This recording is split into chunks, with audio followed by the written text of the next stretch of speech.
finally saw it.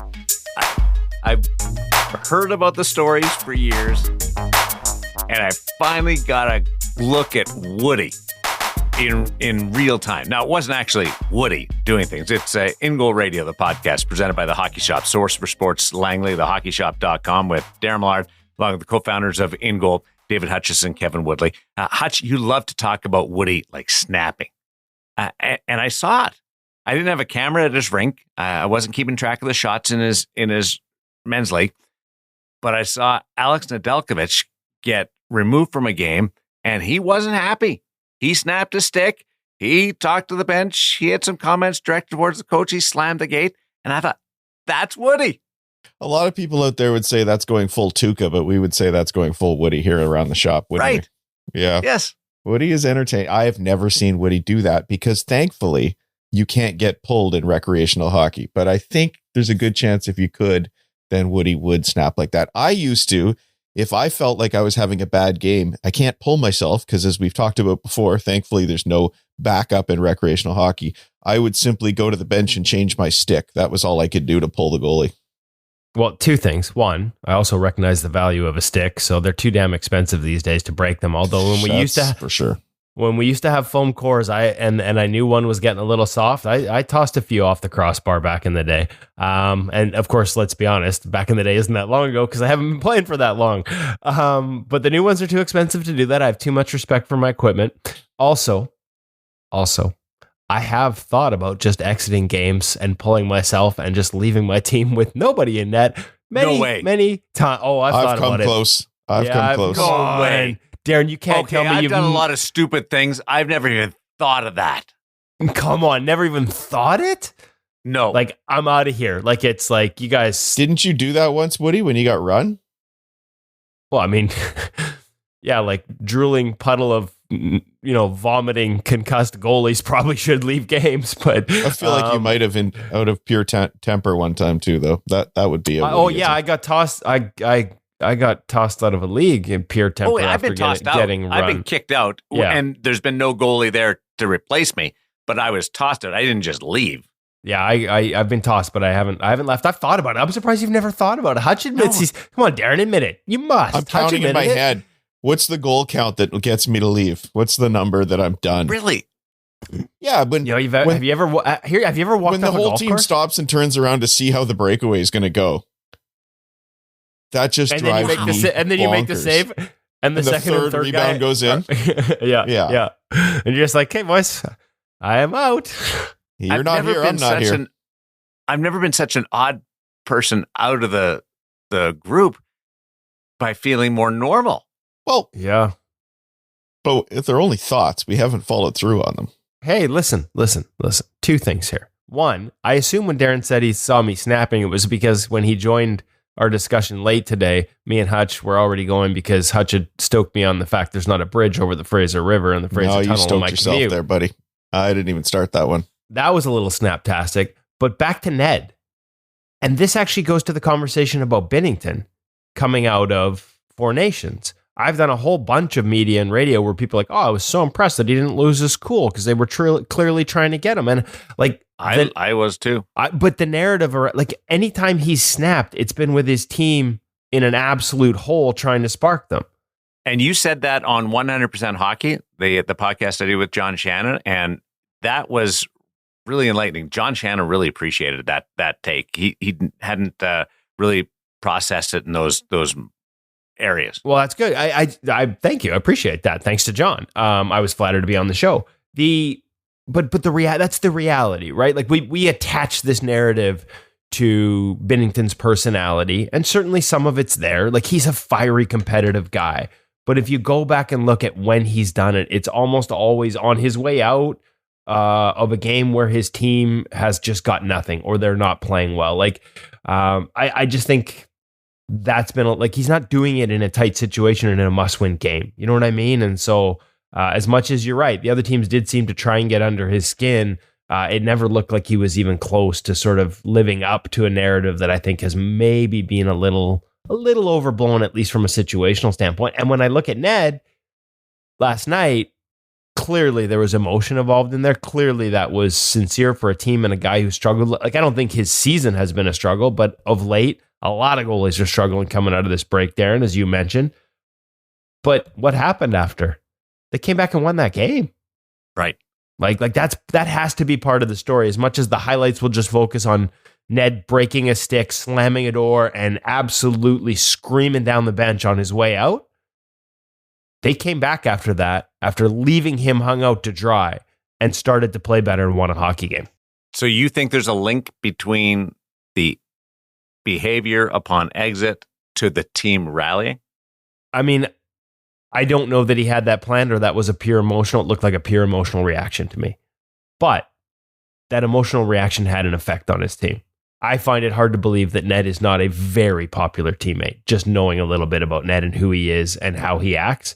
And seeing him hung out to dry like that and that upset would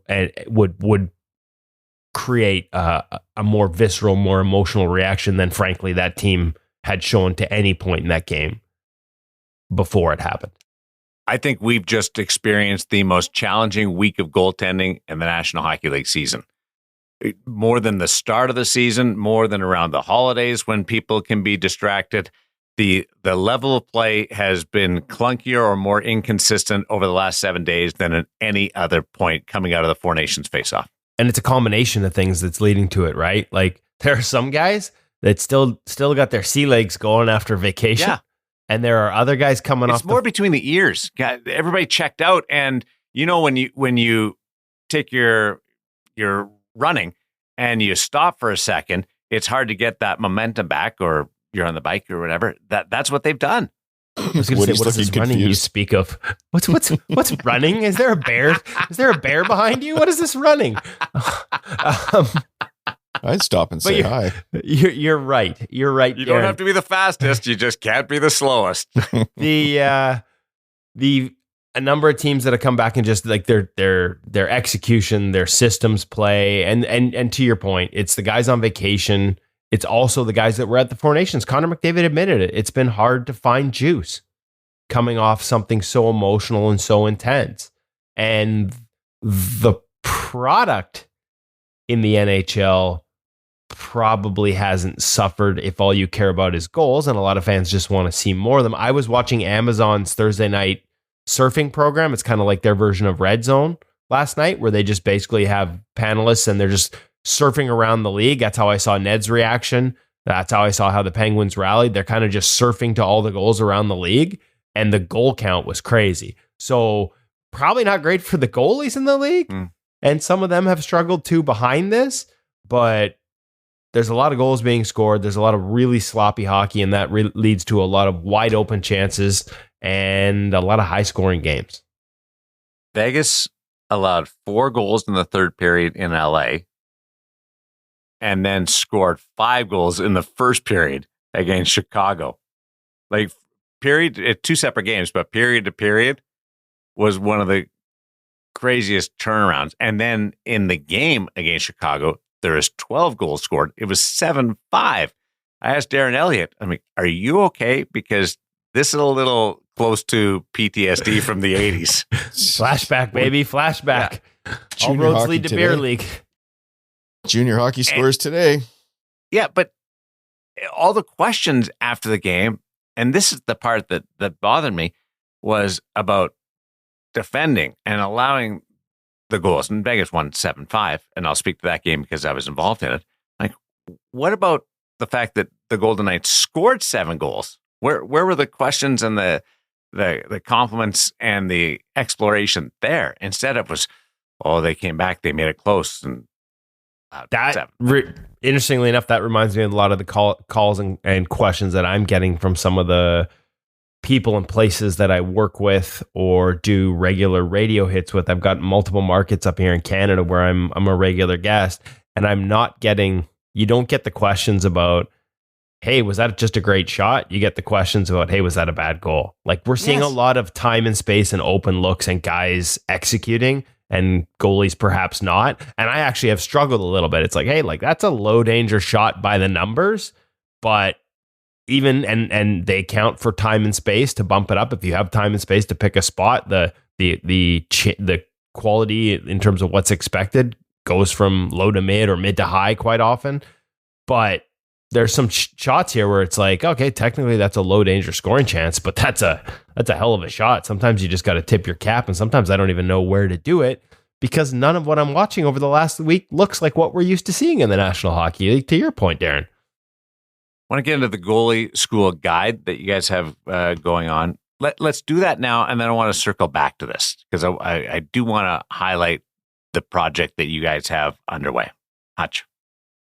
Yeah, well, in terms of most of our listeners, it's going to be a couple of weeks away. We will be producing what we think is the most comprehensive guide to goaltending schools and goaltending coaches, available in 2 formats. It will be online on the website where you can get in there and search for a goalie coach, whether it's in your local town or if you're looking for a place to go on vacation this summer and want to drag the pads along. This is just great chance to learn about all the different options out there. Have to say, even after comprehensively searching, trying to put this list together, all these people who listen to the podcast are coming to the fore saying, hey, I'd like to be in the guide as well. And I'm sorry I hadn't actually found you online. Tells you that there's a place for this. In terms of the goalie coaches, though, we're down to the last few moments to get in. So if you're a goalie coach and you haven't sent in your listing, please don't be left out.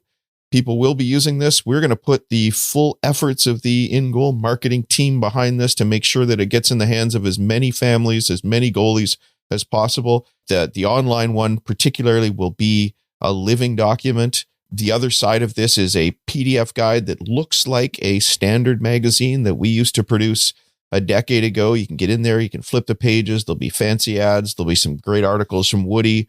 Lots of good content to dig your teeth into and just enjoy the whole goaltending experience. Harkening back to the days when we were younger guys and we used to love to flip through to the back of the magazine and see a listing and imagine that school we might like to go to. There's going to be a lot of kids looking at this thinking, yeah, this is a guy I'd love to train with. And you'll be able, when you go in there, by the way, just one click and you can send a note to your favorite goalie coach and ask for a little bit more information about what they're doing this summer. So really excited about it. Been burning the midnight oil, the whole team, but it's a labor of love and it's going to be a great project when it comes out soon. So around March 15th, most people will see it, but the deadline is technically tomorrow to get your listing in. But especially if you're on that free side, there'll be a little bit of leeway for coaches to get in because that's the last part of the guide that gets laid out. So no problem. And like Hutch said, we plan on making this the most comprehensive guide. And the idea is really to make it like those old days when you used to go looking for a goalie school. We don't have those magazines anymore. You don't have those back page listings.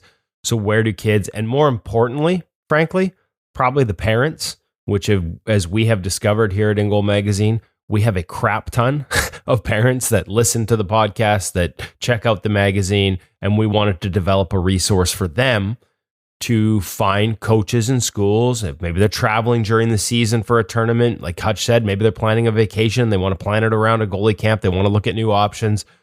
So if you're a goalie coach or you're a goalie school and you haven't filled out the information already, there's opportunities to buy ads. But at the very least, fill out your free listing. It takes 3 to 5 minutes. It allows you, we may have you in there anyways, but this allows you to make sure all the contacts, all the emails, all the phone numbers are up to date. It allows you to list remote camps if you have multiple locations, not something we'll do for you. We don't know that information, but you can, so that when people are searching geographically, but it's not sort of your home base that they're looking, but you have a camp there that summer, it will populate and they will find you. It also allows you to add a write-up to your individual listing for your camp or your school or your private coaching on the online directory. Again, we're not going to pull that off your website and put it up ourselves. That's up to you to do it. It takes 3 to 5 minutes. I was actually meeting with an NHL goalie coach this week for a little lunch, and he could see the exasperation on my face because a whole bunch of goalie schools haven't filled out even their baseline free listing. And I explained it to him, and he just looked at me and he goes, why in the world, if you are running a school or a business, would you not take the time to fill this out? That might be the stupidest thing I've ever heard. And that's not me saying that, folks. So make sure you fill it out. And hey, listen, we hear from a lot of camps. I'm full. I'm always full. Guess what? If 4 or 5 other camps in your city are part of this guide and you're not, I don't know how much longer you're going to be full, even if you're a great coach. The reality is there's tons of competition. we are going to make this a go-to resource. So if you want to stay full and you want to stay ahead of the curve, 3 to 5 minutes, fill out the free listing. I can't believe you just stole how I approach things with my kids. If I don't really want to be the bad guy, I'm like, you disappointed your mom, or why can't you do that for your mom? I present it in her line. That's what you just did with the NHL goalie coach. I really you wish put I his could. words. Yeah. You That's said so something funny. that you wanted to say, but So you put funny. it in his. Well, his and words. the funny Love thing it. is Hutch knows it because I told him the story before we went on air, but that literally was his reaction. And I was like, yeah, like It was a really little more well colorful. said. Yeah, his was a little more colorful. As my dad used to say, you can't fix stupid. Talked to Sean Burke this week about the summer, and Brendan Burke has the goalie school, and we're just He should Sean get was listed. putting together some of the different elements and staffing, and we were coordinating schedules, and that reminded me about the goalie school guide that we have going on. So plans are firmly in place, and this the goalie school in Vegas will be here for the third time. Nice. I'll wait for my invitation. Well, you guys have a standard invitation, and you both know it. You just refuse to take advantage of it. That's because I'm easily corrupted and Vegas scares me. Refuse is a strong word, Darren. Well, why haven't you guys shown up?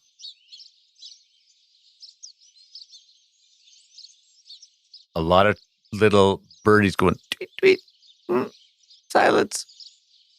Edit that. No response. Too busy, Zero. but we'll make that happen. Oh, no, you won't. I've given up on you guys. I absolutely have. Okay, here's my question about goaltending, because you were talking about a perfect shot off the post and the coach standing up for the goaltender. I think it was Stuart Skinner. How much space is the goaltender actually responsible for? And that sounds like a dumb question, because the goaltender, Great the question. goal, the net is 6x4. When I play, if the puck goes off the post and in, or off the post and out, I'll go, that was just a great shot. And if it goes post and out, I had it and it stayed out. If it goes in, it's like perfect shot. Am I responsible for 4.5 by 6.5? I've Very never asked this rarely. question before, and I don't know the answer. Very, very rarely is it that large. I don't have the Angles answer there. either. Angles. No, Depends- it's depends angles, where it but goes in. should I be covering an extra 3 inches beyond the No, actual area? No, I think- no, because inevitably, if you're covering 3 inches one way, you're giving up 3 inches the other way, and the 3 inches outside of the net matter a lot less than 3 inches on the other side that are going to be inside the net. this is a question that could go in circles, Woody, though, because it's also possible to cover 3 inches on both sides of the post, just depending on the angle the shot is coming from, obviously. But would you prefer the precision of just getting to the post, which maybe allows you to do some other things in terms of your positioning? So, for example, I know there's some depth conversations in today's feature interview. You might have to come a little further out of the net to cover 3 inches past the post, Darren. Whereas if you were precise enough, and it's a little crazy to think somebody could be this precise, but if you were precise enough, then you could take a less aggressive depth and only cover to the post. And now that gives you options for moving laterally. So I think the precision of only covering to the post would be the ideal if you could. I am one of those people that goes crazy when I hear the announcers say, he beat Millard, but he didn't beat the post. No, he didn't. Millard had his space covered. How do we know it wouldn't have ticked his glove had it been 1 centimeter But to the that's left? so fine. I understand what you're saying, but that is so fine. Is the post the goaltender's responsibility? I don't think so. I don't. I think it. I don't The know. more I think about it, I think it should be. Like you say, it's so fine, but like that's the level of precision that a lot of these guys are operating at in real time at the National Hockey League level. No. The only thing I'd say to that, Darren, is a puck off the post is an uncontrolled rebound. How's that? Because you don't know where it's going. Fair. Yeah, so maybe that, but If I it still hits the hate post, saying that. Like who was I've heard it attributed to about 3 different National Hockey League goaltenders when somebody asked him in the locker room how he felt about the post getting that puck, and his response was, "What am I supposed to get everyone that goes wide now? It's only, I mean, where is your line? It's not a shot on goal if it hits the post." But to be honest, if we're going to be honest, if it hits the post, I should be stopping that. Like that. You're saying I that don't you're have the saying ability. you've left it to chance a little bit, whether it's Yeah. posting in versus posting out, and so Yeah. have 2 more inches of coverage. And I mean, I guess it depends how you feel as a goaltender. Whether you feel like, man, I really had that angle and there was nothing there, or whether you feel like, oh man, I just got beat and I got lucky to hit the post. And we all have that conversation in our own heads. And I think the answer to that probably determines whether you were in the right spot or not. And I actually thought you were coming at this from a different angle, if you'll pardon the pun, Darren. Yeah. Which was, were you asking how much space outside your own frame should you be able to cover? I mean, there is a point. Basically. Yeah. That's different than, am I required to cover for the post? Because, and I think should it's the same I thing. no, not necessarily. Not necessarily, because this one could be well outside the post. Like, I guess in my head, I was asking, what is it physically possible to cover outside your frame? And of course, that depends on the speed of the shot, Where you are, and yeah. where it's coming from, and a whole lot of things. But I think that it is an interesting question, because sometimes people will look at it and say, oh, you should have had that one. It went straight in the net. Well, there's a difference between the one that happens to hit you in the glove versus the one you only have to move an inch, versus should you be able to go 5 inches to get a puck? I mean, there are limits to the physical ability to do these things beyond reading the game like some of the best. But yeah, I was sort of thinking of it from that direction. And sometimes you look at and you think he should have had the one that went straight in, and maybe it's not even physically possible to get there. Like, is it posting in a perfect shot that beats the goaltender, or should the goaltender be It really depends. thinking of stopping everything 2 inches outside the post, and there's no perfect shot? I think, like everything, it's situational. If it's posting in from the blue line unscreened, goalie's taking responsibility for that, Yeah. right? If it's posting in from the hash marks over his shoulder or past his glove just over the pad, you're tipping your hat, right? Like everything, it's situational. Was there a backdoor option, so I had to play a little bit deeper, in which case there was more space to cover? Is it a guy? Yeah. Is it an undefended shot from the point where I can come 3 feet above the top of the crease? I mean, we're going to have to get into a little calculus here, and then Woody's brain would hurt. Yeah, my brain hurts already. I told there be no math. We saw one, Vladar gave one up the other night, played a great game, beat Washington in Washington, which doesn't happen very often this year. But the one goal he gave up was Ovechkin. And you're like, it's Ovechkin and it's on a power play, so tip your hat. But if you break down the goal, it was a quick shot from outside the outside edge of the circle, quick release, no screen, net front presence, and Vladar didn't square on him. So he was flat, probably anticipating, like, there's a lot of reasons he wasn't square on him. But if you look at just the actual shot situation, you're probably thinking, yeah, you probably should have had that, right? Like, It looked shot like from he there. was, Like, there's he was just, thinking pass. He looked like he was he was expecting basically Ovechkin to flattened pass. out and not And square. I was laughing. The guy's chasing the all-time goals record. Yeah, who expects that? And Vladar almost looked like he talked himself into it. Like, this is the one time he's going to go where the pass across. He's almost 900 goals, but this is the one time he's going to pass. It was, and the point is, sequence. even with one of the greatest shooters in the history of the game, soon to be the greatest goal scorer in the history of the game, or the highest at least, like, there's still wiggle room, right? There's still gray area to evaluate everything. So it's a geometry equation in that one. He wasn't in the right space, but there's so many factors that go into when and where we can fill the optimum space optimally. It's too hard to answer it absolutely in any one situation. A lot coming up. Connor LaCouvee is going to join us with the NHL Sense Arena feature interview. We have our parent segment brought to you by Stop Goaltending You, the app. Pro Reads presented by Visual Edge, and our gear segment brought to us by The Hockey Shop, source for sports Langley, thehockeyshop.com, focusing on the Warrior suspenders.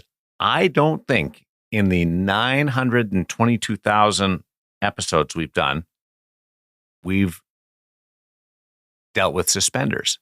Have we? Oh, we must have at some point. No, probably But- suspensions, but I don't think suspenders. Yeah, There you go. I don't Maybe remember not. suspenders. This one is right up your alley, Darren, because these are found in the accessories page. Because I got to pull at stuff up. thehockeyshop.com. I got to pull up my pants. Well, yeah, there's that too. Get it together. Pull your pants up, Darren. Love accessories. Yeah.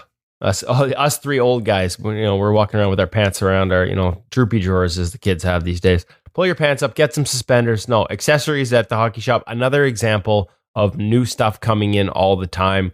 This isn't just one that we've skipped. This is a relatively new product. Now, having me review it would be foolish because I don't wear suspenders. But Cam has got all the answers on what make these special, and you can get that expertise only at the hockey shop, Source for Sport. So make sure you check them out. Make sure you ask any questions, give them a call, check them out online. Do as Darren does, spend an hour in the accessories section where you will find new items all the time, including these suspenders from Warrior. Welcome back to the Hockey Shop, Source for Sports. We're over in Goalie Utopia. Hold on, I'm going to suspend that intro Oh, for Christ. because we're going to talk about the Warrior suspenders. Ah, man, nailed it today.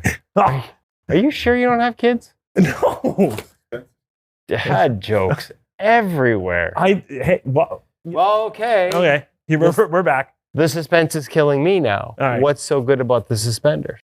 So goalie specific suspenders Okay. that Kevin has been so kind to model, which we're going to show off here in a little bit. But Warrior is a bit of a first to market here from our major brands. I don't wear suspenders, Cam, so you're going to have to fill me in on the appeal. Well, those that do, including myself, we've never really had a couple of specific features that can benefit us as goalies specifically for suspenders. While normally we just have, say the regular Laurie ones with the plastic in the front and whatnot and things like that. Whereas here, as you can see, is a good point in starting out. It's not just Warrior's logo here. For starters, say you tuck in your chest, you run your suspenders over top of your shoulder floaters. Maybe those shoulder floaters don't have that little Velcro tie down.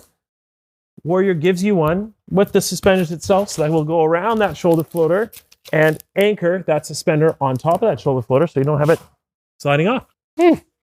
Yeah, how about that, eh? I don't wear suspenders, but that would seem to make a little sense, young You're man. wearing some right now. Now, some Warrior specific quirks and notes to these things themselves. Why are there skate laces on my suspenders? I'm getting to that.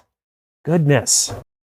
Okay, Warrior pants specifically, they have nylon loops on the side and the back of the pant itself.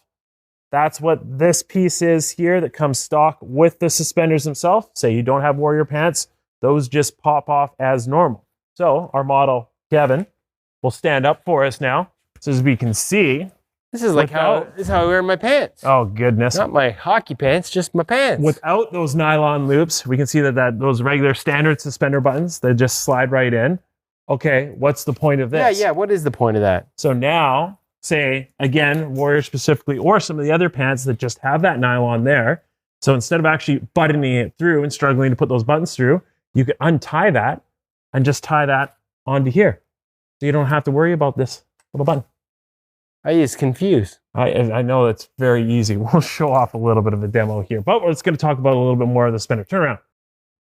One of the big notes with what does separate, say, this suspender from, say, a Laurie suspender itself, that bigger back patch. So that will help to anchor the suspenders on the back of your chest in particular, whether or not it's over top or underneath. It creates a bit more of a solid point, less of a chance of slipping, riding, easier to get behind that back plate as opposed to having it catch and grab, which is always a little bit of a gripe when it comes to those suspenders itself.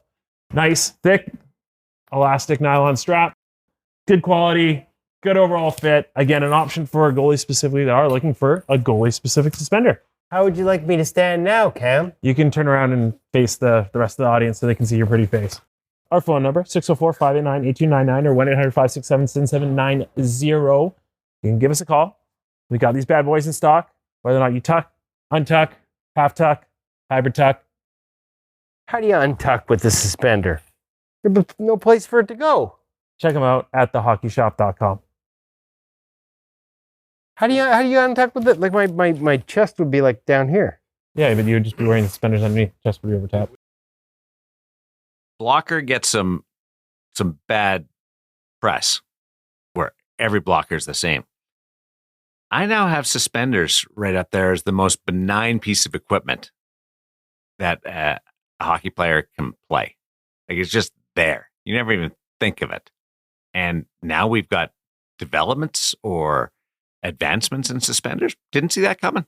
I love that people want to express who they are through even the smallest, most innocuous piece of equipment, which probably is the suspenders.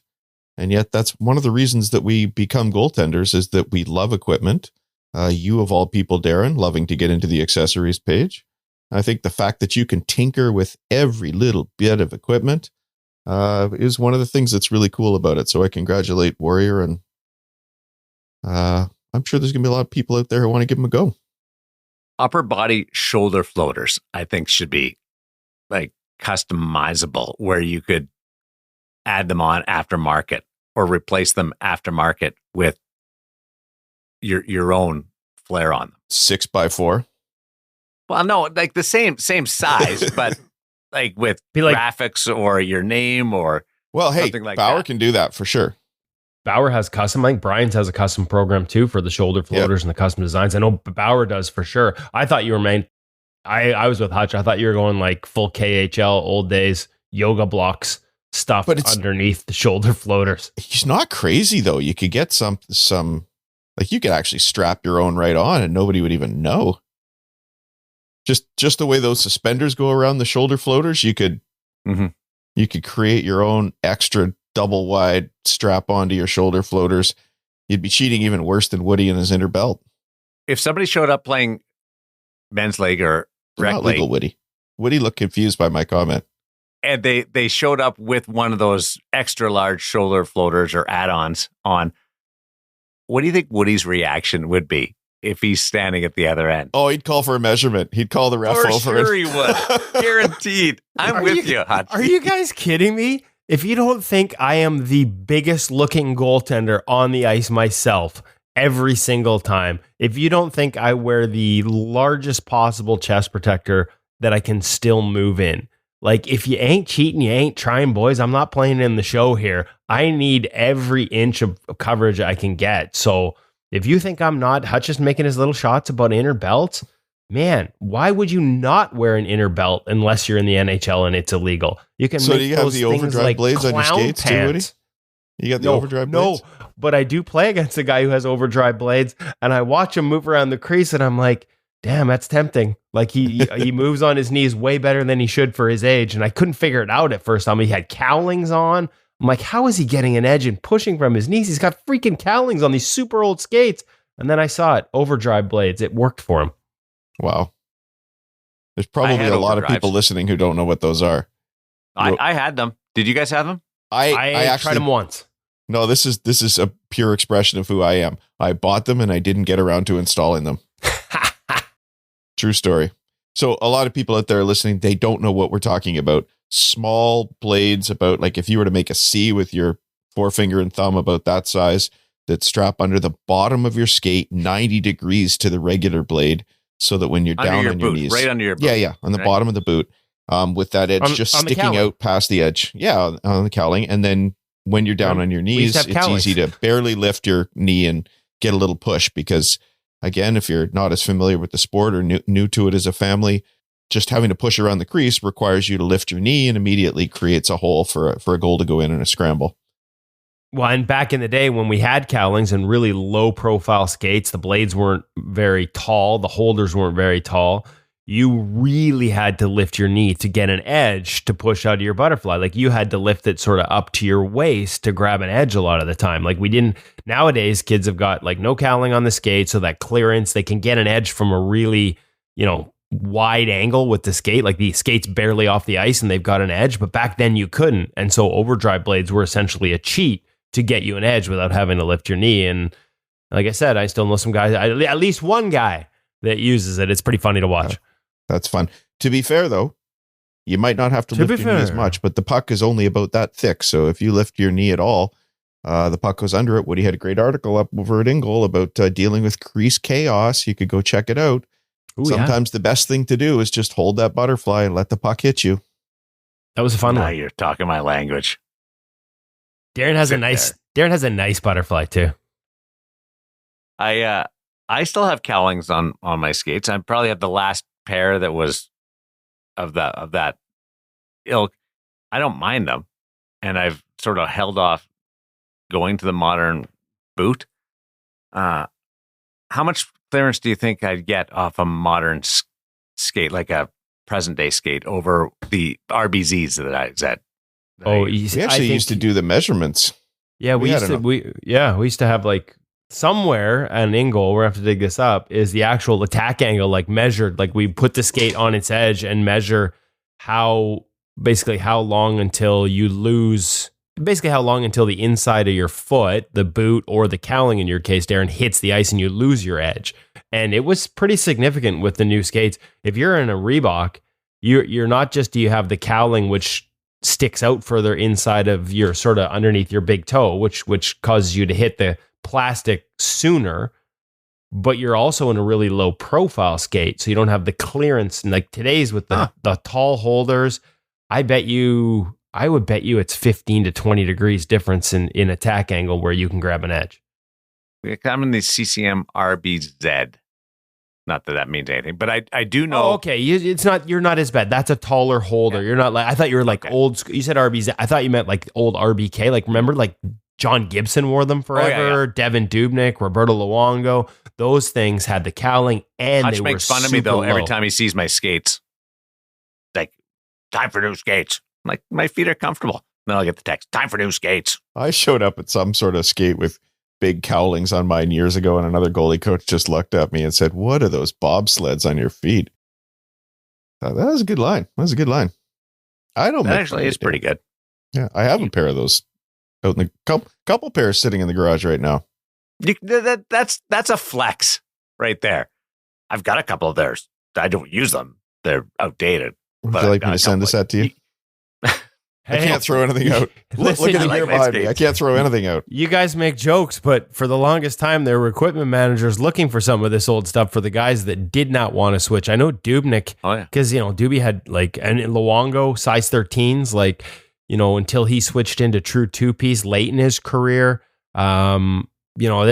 It was getting hard to find. It's kind of like the old Chris Osgood finding the SK 2000s and looking for shells that he could wear. Like that's where we are at with, equipment managers in the National Hockey League trying to keep these goalies in these skates for as long as they could. I think Gibson switched last year finally.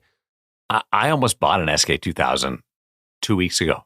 Really? I saw one come up. It was in my feed. It was one of those sites. And I almost bought it with a HM30 mask. I was just going to say HM30. That's the old cat eye. Just to go out and see what the sight lines were like. Yes. Well, you could almost replicate might have been that. better, but oh boy, I wouldn't want to take one that's flush. The part. I don't want to take one up top. Hey, do you think Gibby's moved in the next week? John Gibson? Don't know. He's having a hell of a season. It's the annual question. Yeah, I kind of feel like he's having a really good year.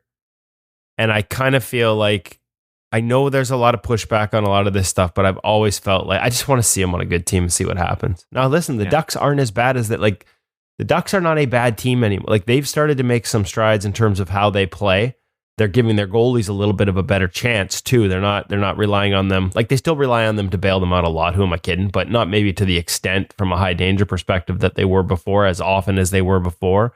They score a little bit more. Like, but I've really always been of the belief that Gibson on a really good team still has a chance, would have a chance to shut a lot of people up. Let's put it that way. Do you think the Mackenzie Blackwood transaction helps this?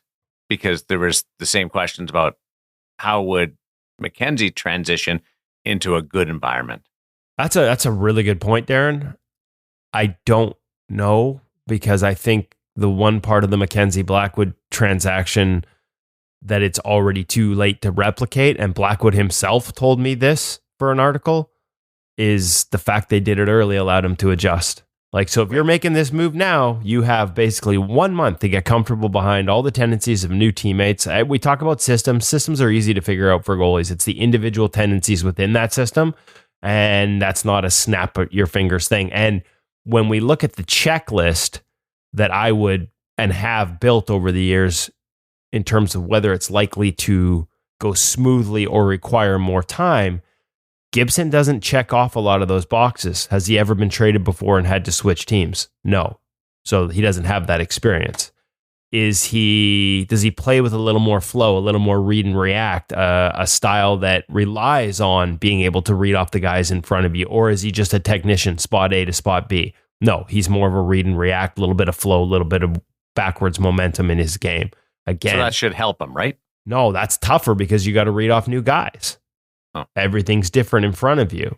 This is a checklist I built starting with the Ryan. Because he was good at reading, then it might be easy. No, he is excellent at it. But again, what are you reading off of? You're reading off of tendencies. And if you've never switched teams before and now you've got new tendencies in front of you for the first time, like it's just, it doesn't mean it, these are not absolutes, but there are sort of signs of, if you look at past history of the guys that have had success and the guys that haven't, in a quick, sort of turnaround trade deadline environment, those are some of the boxes or some of the things that you look for, and he doesn't necessarily check them all. And that's why I think for him, if I was a team making that move, I would have done it before now. Now, that said, to your point, Darren, he does. He's a really bright goaltender.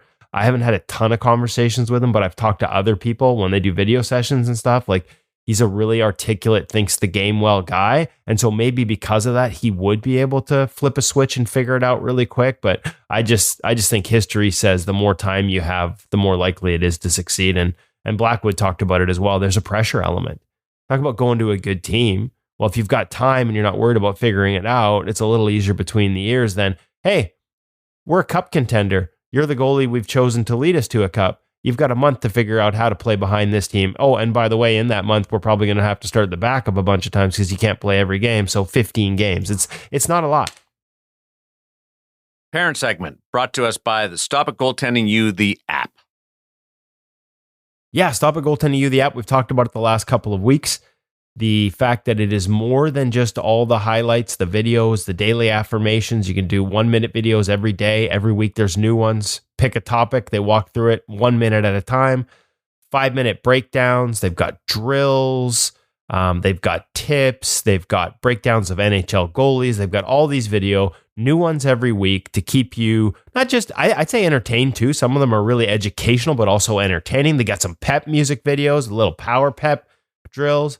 But also they have the services that Stop It offers in terms of helping you moving into junior hockey. They've got private consulting. All of those things are available through the app. You can schedule those appointments depending on the level you buy into. And regardless of whether you just buy a base subscription to Stop It Goaltending You, the app, or a premium subscription, it all comes with InGoal magazine built in. Well, not built into the app, but built into your price.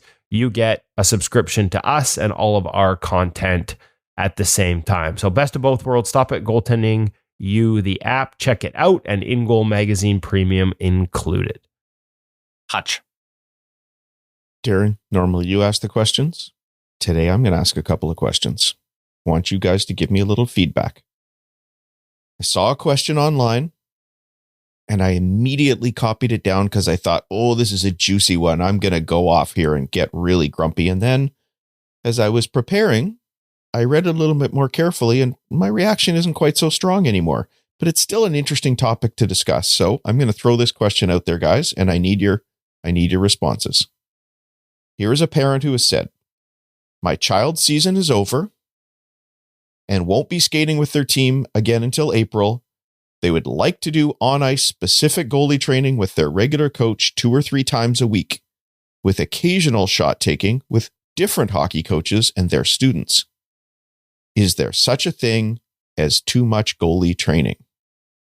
There's an edit to this I'm going to add in a second, but let's just get your answers. Woody, what do you think? There is. My first answer would be to ask more. In this case, my first answer would actually be to ask more questions. Okay. Once they're back with their team on April, is that for the rest of the summer? Is there an opportunity to do we're talking about a month basically, right? It's not like you're signing up for another sport. Yep. I'd actually defer a little bit to this interview we're about to hear with Connor LaCouvee, who is from your neck of the woods, Hutch, originally from Vancouver Island. Yep. Signed with NHL teams, played in the American Hockey League, and is now over in Europe. And he gets into, in his discussion, some of the differences that he sees with European goaltenders and how they treat their off season. And some of it is, and he talks about it, playing other sports. So if there's opportunities there, I mean, a month isn't enough to sign up for a team and play a full season. But there are other things you can do. Tennis is one of the ones he gets into. And he really stresses the importance of doing other things that will still also help you become a better goaltender. I would ask the parent how busy and how many reps that kid has had throughout the season, because there is a wear and tear element to this in terms of the physical toll it takes on the body, playing too much through. And if all those, there's more questions to ask, but my temptation and the age of the goaltender matters here as well, and the skill level. But there's a temptation, I got to be honest, for me to say, find some other things to do for that month. Maybe back off a little bit. It did sound like a lot to me coming at the end of a season, especially if once they're back with their team in April, it's for the entire summer. I'll answer that part in a second. Darren, what do you think? I don't think that you need to be all in all the time, even if you've got a little bit of space and the window is there. I take advantage of the time away and to freshen things up slightly, even if it's just a month. I think a little bit of a window is good. Yeah, my reaction was probably even stronger than that, and I was going to get all grumpy, and it probably because I read this the first time when I was a little bit tired. But I'll come back now with the edit for you guys to be very fair to this parent. The edit was they're taking June and July off. Okay, I still have a bit of a problem with this plan. Yeah, I still have a bit of a problem with the plan, but what do you think? Anything that changes else? Things for me. Yeah, so you're good with it? Yeah.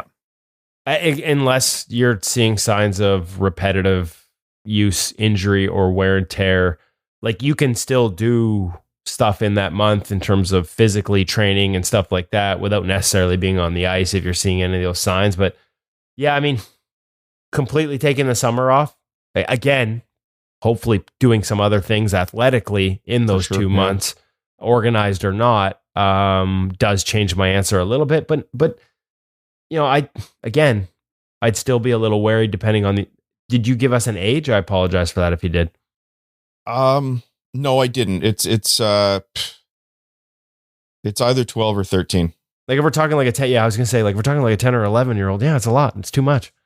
Yeah, it sounds like a pretty high performance kid too. So there's just a couple things I'd pick out. Yeah. When I then came back and saw June and July, I was a little bit better with it. I was kind of alarmed when I first read it. But here's the piece I would like to just throw in here for you guys. I love that Woody brought up the wear and tear. Even if you think your kid feels fine, you don't, like, wear and tear takes years and you don't really know, and they're still developing. So be careful. And I think that comes to the piece that actually bothers me about this a little bit. I'm okay with the specific goalie coach work a couple, maybe 3 times a week. It's the jumping in with other coaches and just wanting to go out and be a target. If there's a social aspect to that, then maybe that's important. But going out there and just being a drill goalie with a hockey coach who needs somebody to stand in the net can actually be quite detrimental, not just from the wear and tear aspect, which is sometimes extreme because they're just waves of drills coming at kids, but they're actually imparting some negative habits as well, because these are not situations that your child faces in the game. And the most important thing for them is to learn how to read the game. And in this case, they're learning how to read a completely different book. So I'm not as excited about going out there and just being a drill goalie unless there's something very specific about that opportunity that is helping them. And in terms of the rest of the summer, absolutely get out there and get involved in something else. I would just say focus on quality more than quantity. Maybe the 2 to 3 sessions isn't so bad, but I'm not sure about the rest of it. Having some variety in your life. If I was throwing in something different at this time of year, like if that other coach is just running small area games, little scrimmage, go out and have some fun, then go out and have some fun. What does your goalie want? And you don't always have to do what they want. They might be begging you to do it. But as one coach said to me once, parents, if you ask your kid if they want another ice cream, they're going to say yes. It doesn't mean it's a good idea. It's okay to say no to some of these things as well. Keep them excited, keep them wanting to be back on the ice, and that's okay. There's nothing wrong with taking time off. I do congratulate this parent for taking June and July off, because a lot of parents don't do that in that fear of having to keep up with everybody else. And then I guess the other question I would just ask is, what off-ice work are you doing? Another thing that Connor brings up in the interview today. Are you doing some good specific off-ice work that is going to help that body be stronger and more resilient and be able to handle the sport a little bit better? But yeah, fun to riff on that one a little bit, guys. I love it. I love that. And I know this wasn't planned, but I do think that my advice to that parent would be to really listen to a lot of the things that Connor's talking about in our feature interview that's coming up, presented by Sense Arena, because we kind of got into this a little bit. Like, he's transitioning and starting to do some more coaching when he comes back from playing in Europe in the summers, and some of the lessons that he learned over the years. You maybe could become a better goaltender without going on the ice. Not that I'm saying 12-year-olds should study video, but talking about the way we look at our game, talking about even watching more hockey and recognizing patterns. Like, you're right in that window at 12 where we are seeing a lot of the goalies that just go and work with goalie coaches and do station-to-station work where everything is contained and don't necessarily build a lot of the anticipation. So just because you're not on the ice doesn't mean you can't be getting better, and you don't necessarily, and again, Connor gets into this, need to be at the pro level to sort of start to look at the game and try and connect those patterns in different ways. As much as we don't want to be the parents in the middle of a school year that say, stay up late and watch hockey, this is sort of me saying, find a way to watch more hockey a little bit, because I think that is a big part of this.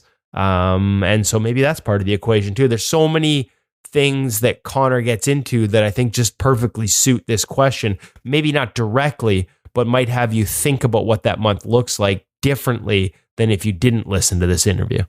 I think kids should have to watch 2 periods of NHL or some type of high-level hockey a week. 2 periods. Maybe not have to stay up late or whatever, but you just gain so much from a hockey sense aspect that goes beyond making a save selection or technique. Just learning the game is so important. I would suggest those 2 periods be Vegas Golden Knights broadcasts, not just because Darren is on them, but because they like to use the replay from behind the net. I think if we could have a channel, like it used to be, if you had the NHL app, you could pick which camera view you watch the game from. That doesn't, or at least replays, that doesn't exist anymore. Yeah. If they would launch one where you could just watch every game from behind the net, sort of the goalie's views from behind the glass, I think that's our director, Joel Myers. He loves that, especially on a power play. Right. He will. It's called a Fletcher cam. It sits right on top of the glass. He will just sit on that camera for the entire time the puck's in the zone, and I love it. Hey, Formula One, you can subscribe to whatever. Yeah, Formula One now you can subscribe to whatever driver's camera you want to watch this thing. The NHL is falling behind when they were already in a good place with this. So it'd be great to have it. It's funny that you said that, Woody. I absolutely agree with you, because I was about to say you could watch hockey on TV, or you could go to a local junior rink and stand behind the net. I always tried to get in with Maddie to be sure that we were there for the warm up, and we would stand behind the net and just track pucks. I would say, don't feel like there's this barrage of pucks coming at you. Just focus on one guy, focus on one puck, track it in.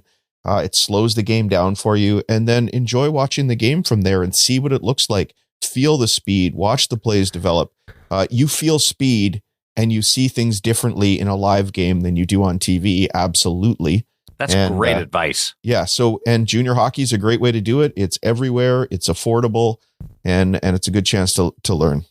I love that, Hutch. Darren, do you ever do this? And actually, this probably doesn't apply to Darren because he actually gets to be in the net facing the shots. But I find myself being at NHL rinks all the time.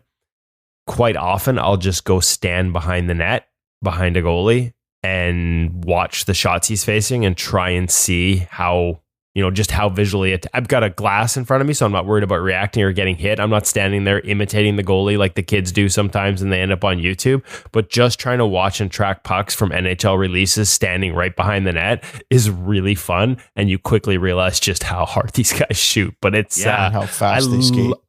Yeah, I love doing that. We just organically got to a really cool place there.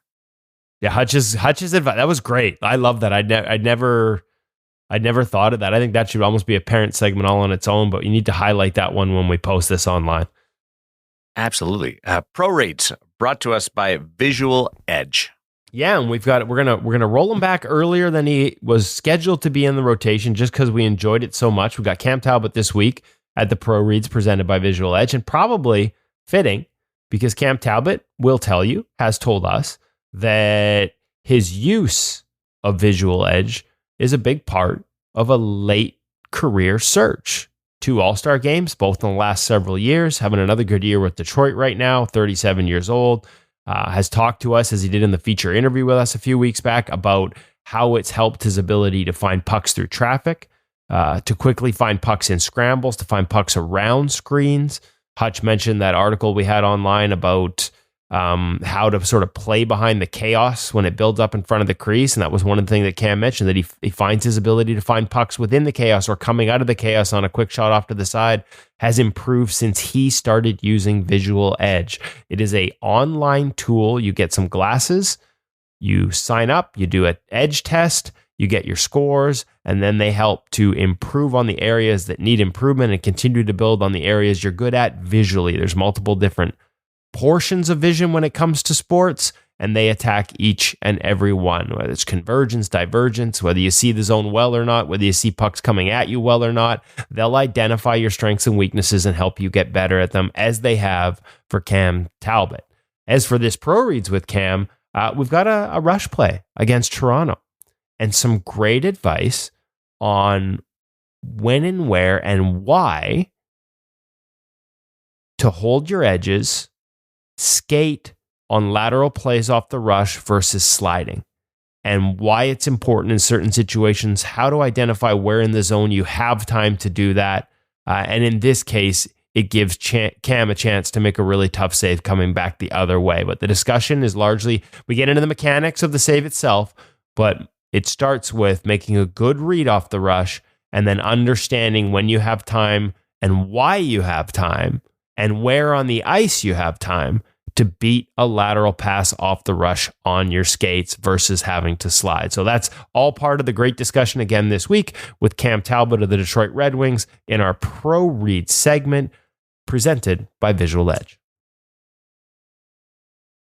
Wish somebody would invent a technology where I know my hips won't work the way they used to, but I would love to be able to play like I had good hips. Like you use Sense Arena and Visual Edge as a combination to go, that's what that's like. That would be amazing for us older people. Where's your guys' threshold? Say we got a lateral pass off the rush where there's 2-on-1 or a 3-on-2 and it goes across the middle of the ice. Where's that point on the ice for you as individuals where you're skating versus sliding? And again, it depends, of course. Cam gets into this, the factors like, is it as the guy got a 1T shot on the other side? Like, is he on the side handed wise of having a 1T, or does he have to catch it across his body before he can shoot? Is there a spot on the ice and do you pre-identify it even loosely where, hey, anything below this, I'm sliding, anything above this, I'm trying to beat it on my feet? Yeah, above the hash marks, I'm trying to beat it on my feet or in and around the hash marks. But this happened to me this week in practice. I was able to skate in full practices a few times. And a pass went across on top of the hash marks, and it was a 1T, and I didn't expect the one-timer. I thought it would be dusted off for, and it beat me so clean that because I was still on my feet, I wasn't anticipating at all. And the next time I did slide over, even though I wasn't anticipating one-timer, and it happened again, and I was there. So I'm leaning towards sliding a little bit more. It's funny, I've started sliding a little bit more recently too, because I was trying to beat everything on my feet, and a couple of the guys at my skates, there are some guys that played, and you learn who's got a wicked one-timer, and you learn who's more likely to use it versus to try and make a play off of that first pass, make a second play. Yeah. And so that goes into it. But yeah, I find myself sliding a little more than I was before, Darren. And it's interesting because it may not even be the right play, but you're taking away the bad goal off that one. Yes. To go back to Alex Lyons' pro reads about sort of managing expectations, the one that goes underneath you as you're still skating is worse. And so sliding across, you've got that covered. Interesting. What I will say, just to give it a slightly different perspective, is as a goaltender in practice, I always encourage the goalies I've worked with to, whatever your threshold is in practice today, let's change that distance a little bit and challenge yourself to skate. You've got to understand that when you're out there in practice, it's okay if the puck goes in. Okay, unless you have one of those crazy head coaches who gets upset about it, in which case I hope you have a goalie coach who can back you up. But find that threshold where you would normally skate, and let's just challenge yourself a little bit today. Let's try and have to go a little bit quicker. Let's try and challenge ourselves to see if we can be a little bit better. Because if you always have the same one, you're never going to improve that skill. You have to be willing to take a risk in practice and so on. And then the other one little situation, we talk about the scrambly situations. And I think Connor today brings up the lateral release. In those tighter situations, sometimes it's almost better to skate than to slide, because if you have to control that slide, the last motion you make is to lift a leg and stop yourself. Whereas if you skate, the last motion you make is to actually close the door. There are some it's very situationally dependent, but young goalies in practice, challenge yourselves. Well, let's put the disclaimer. Hey, Darren, you don't practice. We are not saying to do it how we did it. We just wanted to follow up the discussion on why the last thing anybody needs to be doing, at least for me, perhaps maybe less so for Darren, is be taking advice on how to play the game. No, but there's such a trend to staying on your feet, because we were slide, and now it's feet. But it's interesting. We didn't plan this discussion, but Woody and I, from different sides, are using the same sort of fluidity in our game now, where we're changing. Well, and maybe it's just watching more pro rates. It could be age dependent. We may be a little slower than we used to be. Mm-hmm. The other one too is I used to my default used to be skates, and a lot of guys listen. We got guys in these pro reads telling us Joey Decord, look at the season he's having again this year, and the rise he's made over, and his default is skates every time, right? And we've heard that from him in the pro reads. That is his default. If he can beat it on his skates, he does. Interestingly enough, he also had a pro reads recently where he talked about the sliding up. Slide across and up as a purposeful plan because he lost it through traffic. And that's the other thing for me. If a pass is going across the middle now, maybe low to high, and I haven't got eyes because I haven't done a good scan. This is me, again, taking the safe route because I haven't done the work and I don't know what the option is on the other end of that pass. I may slide across just because at least I've got a chance. If he one tees, I've got the ice in the middle of the net with my body taken away. I like staying on my feet as much as I can because then I don't have to get up. I was just going to say, I've fallen and I can't get up. There's that. So there is that, but I've enjoyed challenging myself a little bit to try to slide over and make sure that I've got the bottom of the net covered. I like sliding. It's been fun. And Plus I have new gear. Changed you've got stiffer gear, you've got new gear, which we've got to show off on our social channels. It looks sick. I went to new skate blades that are a little taller and are putting me a little wider in the ice. And what happens when you get a little lower and a little wider? I'm trying to adjust to these new taller blades. You tend to slide more. And again, these are all things, funny enough, this is an organic discussion, but these are all things we get into with Connor LaCouvee, including how he changed his sharpening based on some of the edge work drills he started doing later in his career and teaches now. let's set it up. The NHL Sense Arena feature interview with Connor LaCouvee. And NHL Sense Arena working on a few different things right now that are having some fun. They can't quite give me new hips, but it's still an advancement. No, but it lets you do what we were talking about. We were talking about stand behind the net and watch some NHL or junior shots and learn how to track the puck and so on. You can absolutely do that in Sense Arena without the wear and tear on your hips. You can do it as much as you want, whenever you want. Guys, as the season's winding down here, as much as we're saying take some time off, the work is not going to completely stop. And we were mentioning before about playing some other sports and having some changes in your routine. Whether your goalie wants to, just stay sharp during the off season, or maybe you're looking for a head start on upcoming tryouts, because it is tryout season in a lot of places right now. NHL Sense Arena is the perfect tool to keep them engaged and improving. And like we said all the time, all from the convenience of home without having to spend all that money on ice. With real NHL scenarios, there's game speed drills, expertly designed training programs you can follow. Sense Arena helps your goalie sharpen their reaction time, their puck tracking, decision making, again, all without needing expensive ice time. It's also a game changer for those tryouts preparation. Many teams are already holding their evaluations, and you got to stay mentally and physically ready for when those come around for you. And that can make all the difference when you're fighting for that roster spot. You're looking to play on a different team, a different level, whatever it might be. So give your goalie the edge that they deserve with NHL Sense Arena. It's trusted by NHL goalies, as you know, and NHL coaches. Visit sensearena.com. And as always, use that code IGM50 to save even more. A little bit of a heads up on Connor LaCouvee. Honestly, we have done so much of it already. We've talked about this interview so much because it touches on so many different things.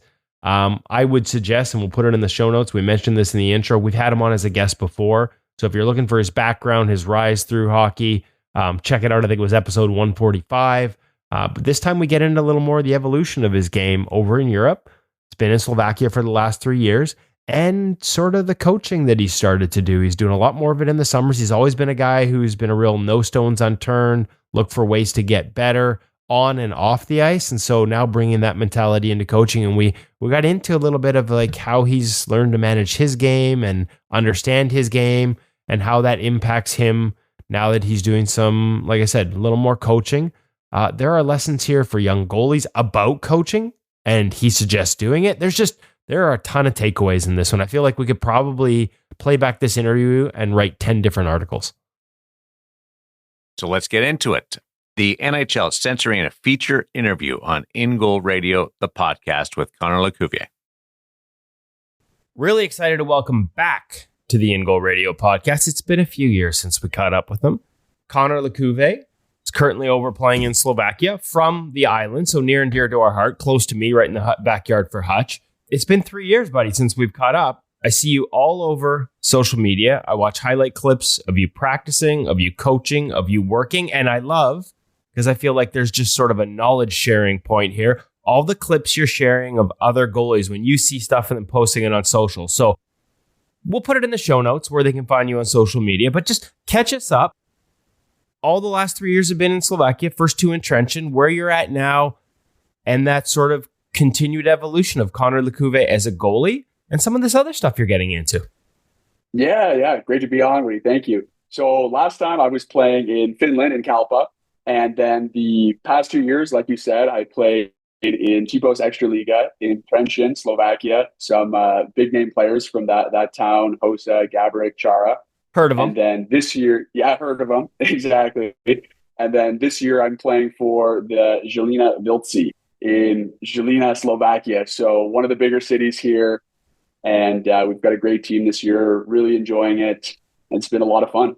Okay, so you notice how I didn't name the team. I said Trenčín because I can handle that, but I didn't know how to pronounce it, so I left it to you. See, that's expert stuff on my part. I let you, because it's a Z, right? So I would have got that wrong. The transition to Slovakia, I know you've done some coaching while you're over there as well. But any difference in game style play that you've had to sort of translate into your goaltending in terms of managing what's coming at you from an attack perspective? Any trends that you might just be seeing all over the place or specific to the Slovakian league? Good question. So I think the biggest thing between European hockey and North American hockey for me. Obviously, the rink size plays a big difference, but I found people or players will try and attack more off the rush, trying to seemingly beat a defender one-on-one. I think that's, has to do a little bit with the width of the rink, trying to get around them. And kind of more, I would say maybe more skilled plays with this bigger ice, some cross seams, things like that, where in North America, a lot off the rush is that POP, pass off pad, as well as crowding the net with a lot of traffic. I think being someone who, I'm 6'1", I would say a smaller goalie in pro standards, I would say it's been beneficial in some ways. Like when I was playing in higher leagues, like the American League, some of the players are huge, right? They're big players, especially in the NHL. And it's tough to obviously look through that traffic. So I would say more attacks off the rush and more east to west plays in the zone as opposed to American style. Okay, it's interesting. And just a quick note for those of us, it'll be in the show notes too. We'll have a link back to your first appearance on the InGoal Radio podcast. For those who are maybe catching us for the first time, highly recommend you go back and check that one out. We're not gonna walk through Connor's career to date, but as he mentioned, time in the American League, signed by NHL franchises. Like there's a whole history there that you can go back and check out in that first podcast. We're trying to catch up a little more with what's recent. So make sure you go check that out, folks. Interesting to hear you say it's off the rush, because we always hear about Europe and we think of, that sort of pass, hold it, pass again, wide open. No, I'll pass again. Like that sort of patience required. Yeah. And it sounds like maybe a little bit different there in terms of the attacking off the rush. Is that an evolution you've seen around Europe as you sort of look at other leagues, or do you think it's specific to Slovakia? I think Slovakia, it's very prevalent in Slovakia. Finland is a lot more defensive. Like Finland, if you ever want to get a laugh, look at some of the shots in Finland. Like sometimes it'll be 15-15. It's an incredibly defensive league over there. But with Slovakia, there is a lot of offense. Slovakia, Austria, Germany, Czech's a little bit more defensive. But I think players are coached more on puck possession, where in North America, you see a lot of smart chips, smart dumps, getting the puck to a good area and trying to forecheck hard with that smaller rink size. As a goalie, it's funny to hear you talk about this and talk about offensive systems. How important is that for a goaltender? Like you're starting to do some coaching. You've done it over there. You've done it over here. We're going to get into some of the different opportunities. But to understand systems, to understand what's coming at you, the way you spoke about that, I'm not sure. We hear a lot from goalie coaches about young goalies not watching hockey. The importance in your mind of being able to sort of understand and process what's coming at you, whether it's systems or tendencies. Mm-hmm. Oh, it's incredible. And it's something that I didn't really know a lot of until I first came to Europe. My goalie coach, Peter Kosa out of Trenčín, he was huge on tactics, pattern recognition, goalie IQ, understanding the game. And I didn't really have a great mind for it leading up through my whole career. Really? And I think I've started to get a little bit of a hang on it right now. But one of the things that I've been trying to ingrain on every goalie I work with is the tactical element of the game. So thinking like a player, pattern recognition, goalie IQ, as you call it. And it's so important to understand your systems, what your team is trying to do, especially, you play at higher leagues with how a PK is set up, how your defensive system looks, what the opposing team, how they forecheck. Is it a 2-1-2? Is it a 1-2-2? Are you trying to kind of soft rim that puck, or are you just trying to leave it for your D to wheel around the net? And with the importance of tactics, with the importance of understanding systems, both offensive and defensive, you start to realize percentages, right? I kind of call it like an A threat. When a player comes down in the shooting position, that's, the shot, that's the A threat, where a B threat might be the pass and the C threat might be a subsequent pass option that's less likely. But being able to understand your own defensive system, you can start to prioritize that A threat more. You can start to realize, well, how likely is the player to make that pass across 6 different sticks, 3 different players of each team, right? Maybe not very likely. Okay, so I should have a pretty big emphasis on this shot. And, this is subjective to each team, each league, each system. Okay, so I'm curious. You came to this late because it's funny when you talked about it. I figured this was just something that had been ingrained in you a long time.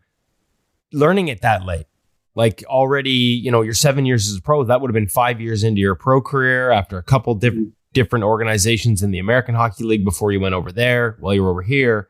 How'd you learn it? Because that's the question we ask a lot. It's one we try and create with pro reads. How do you learn to be better at that pattern recognition that we all know is, or I think most people know is so important to goaltending? What was that process like?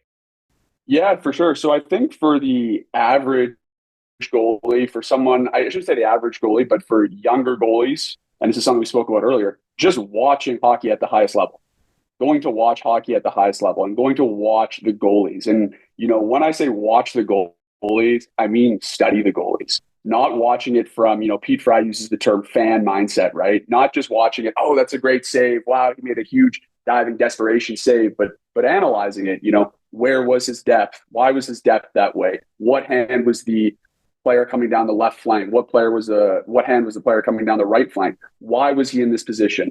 Why was the save made? Why was the goal scored? So I think watching hockey at any level, but at high levels, is very important. I think if you can watch it live and watch it, at a high viewing angle, that's really important. I would also say various resources like yourself, like the pro reads, watching those. Like for me as a 30-year-old man, professional goal, I still love watching those. I was watching The Blind Plug by Joey Decor today, that episode, and just the amount of knowledge you guys have. And if you want to be good at something, whatever it is in life, you really need to study it. You really need to become obsessed about it. You need to actually focus on the things that elite performers are doing, right? So I think yeah, go on. I was just going to say checks in the mail for that one. We're going to clip it as they say. Well, we'll clip that one and put it on the socials for sure. Well, I've noticed it on your social feeds as well, right? There was one the other day, I think it was Joseph Wall, like asking people to count how many times he looks off the puck. And it's funny because that's such a big part of pro reads. We might focus on the play and some execution and even the blind plug with Joey, but how many times during that blind plug sequence does he look off the puck? And so things like that, is that kind of what you're trying to bring to the social media, like that awareness for kids? And I'm guessing probably part of some of your work that you're doing now that you're transitioning into some more coaching in the summer. Exactly, for sure. And I think being able to see these elite goalies, a big thing for me throughout my career has always been video review, whether that's video of myself in the net, whether that's video taken, of me or just from the Instat clips. Being able to see what I'm doing in the crease has really, really helped elevate my game, because we have such a different perception from when we're playing in the net to as opposed to the player's view. So I think that's a very big component. But going back to what you said about the goalies, being able to showcase younger goalies, what elite goalies are doing on a consistent basis, I think it's just so integral for them growing up. Because for me, I see so many good goalies coming up right now, and their technical prowess, their technical skill is 1,000 times better than I had at their level. But you start to ask them, okay, what hand was the player over here, and why did you have to slide as opposed to beating it on your feet? And I think some of the tactical components is maybe lacking, right? And I see that as a big area for growth for so many young goalies. I love that. How do you bring it to young goalies in the summer? Like I said, I know you've started doing some coaching. I know you did some coaching over there as well. I want to ask you about goalies in Slovakia. Yeah. But like, I guess that's the question that we keep asking. Like, how do you teach it? Say in a camp environment, is it classroom sessions? Is it just the awareness of reminding these kids that it's not enough to watch the YouTube clips? You really got to watch the game. Yeah, I think that's definitely a component of it.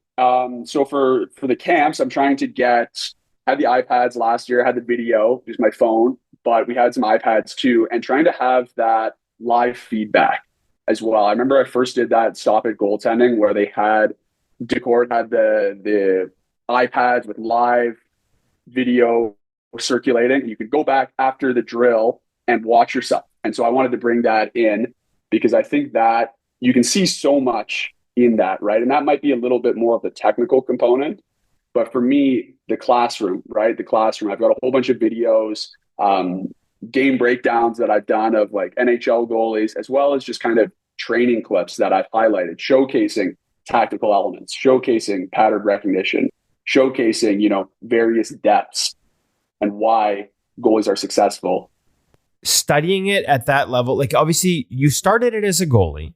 Now you're bringing it to your coaching. Does it also make you the more time you spend on this in a coaching mind, do you find it helping you in an athlete mind as well, or in your play on the ice? I'm guessing it translates, but even more so, because it's different to teach, right?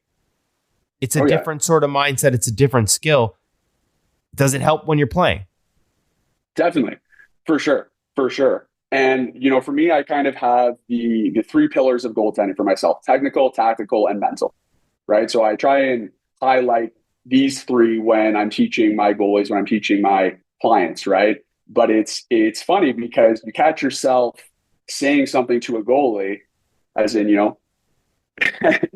lean over the puck, have good weight over your shoulders right here, catch the puck in front of you. And then I'm in a practice and I'm like trying to catch the puck behind me here. I'm like, wait a minute, come on, let's get back to it. Let's get back to catching that puck in front of you, or these tactical components or these mental components, right? And I think it definitely helps for sure. And one of the best things that I would recommend for, goalies that are 14, 15, 16, 17, start coaching. Start helping out at a goalie school. You're going to see the game through a whole different light. You're going to see why goalies are getting beat. And and how do I put this? There are archetypical ways to get scored on, right? You're off angle, you're not square, you're not setting your feet quick enough, you're sliding, and you start to kind of characterize goals against, and you start to realize that you can really minimize these goals against by doing certain things, having certain habits, checking certain boxes. Do you study your own? You've got a goaltending coach now because you're at a professional level. But do you look for those trends in your own film? Like you say, you watch your own stuff, and I don't know how much we want young goalies, breaking down and looking for statistical trends. But if you look for those specific things and you realize, hey, 15 of the last 20 goals that went in on me, I hadn't squared or I wasn't set, I was drifting. Are those can you find trends to self-improvement through that self-analysis if you break it down to that level of detail? Have you? Oh, 110%. I mean, something that I've done pretty much every day for the past 4 seasons now is journal. Keep a post-practice, post-game journal, and just write how the practice went, how the game went. Couple things, 3 things I said I did well. 1 thing I would like to improve on, action item for next practice, kind of like an action after action report, right? And you really start to realize and hold yourself accountable on various things in your own game. And ultimately, I believe, for goalies that are maturing, goalies that are in the junior ranks, college ranks, pro ranks, you yourself should be your best goalie coach. You yourself should be, your best supporter, your biggest critic, but you're also your biggest cheerleader too at the same time, your biggest supporter. And you yourself need to realize what's going well. What are some things that maybe aren't going so well that you can improve on? Can you give me an example? We kind of touched on a few, but give me an example of something where you might have recognized something in the games over the weekend, and then you go into the next practice with a focal point, and then how you would record that in a journal. Just walk me through sort of a little, almost an example, just so sort of kids hear it and it makes sense to them. Yeah, it makes sense that I should focus on one thing and then write how it went. But is there one example of something maybe recently that you've sort of focused on, found, and then how you approach that in a practice? Because practice can be tough for goalies too in a team environment. For sure. And we can talk about, I got something for that as well too. Yeah, for sure. So I think I would maybe classify this as a tactical point. I would classify depth as a tactical thing. We had, in Europe, it's nice. You have breaks, you have national breaks in November, December, and February. And February, I had some time just to kind of reflect on my game and look at it a little bit. And one of the things I kind of realized intuitively when I was playing the game and when I look back on it, I I didn't like my depth. I thought I was too aggressive on some zone entries. And it led for me for having to be rushed to a lot of my points laterally, a lot of my pushes laterally. And I found that just by being, toes on the crease instead of heels, I was able to get to these points, working through the midline and then out a lot more efficiently and a lot more consistently. When that puck is outside the dots, trying to be a lot deeper in and work my way inside out as opposed to outside in. I know it's a fairly basic concept, but you start to, sometimes you can feel it intuitively, right, in the game. But a big thing is just putting it pen to paper. And this is what I really encourage all my goalies to do. Record your practices, record your games. And I wish I had done this in junior. I wish I had done this in college, because you just start to identify trends. And you start to realize that, okay, you know what? I felt awesome doing this warm-up going into the game. I felt awesome, having my pregame nap at this time, having my pregame meal at this time. Oh, I really like that ball drill I did for warm-up. That made me feel good. How was my mindset in the game? Oh, I was confident. I was loose. I was having fun with my teammates. I was chatting a little bit, and I had such a great game.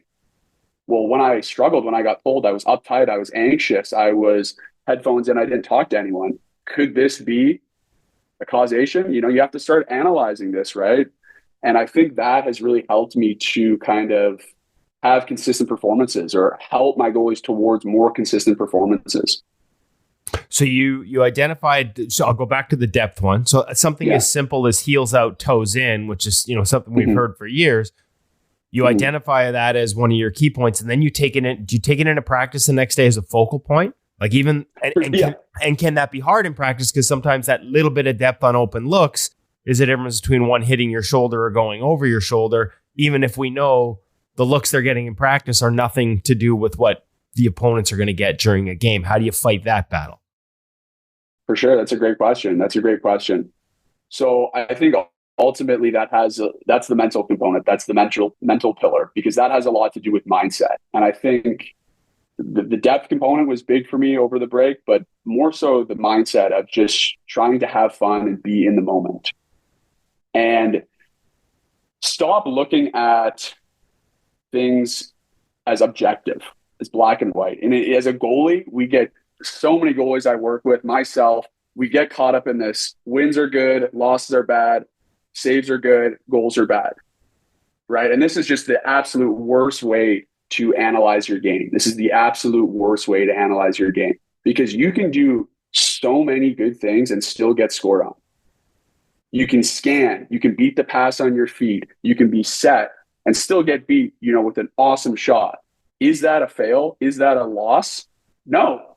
On, hopefully 95 of those shots, 90 plus of those shots, you're making that save. But one good shot could beat you, and it's maybe out of our control in that instance, right? And so I think working with goalies to stop thinking so black and white.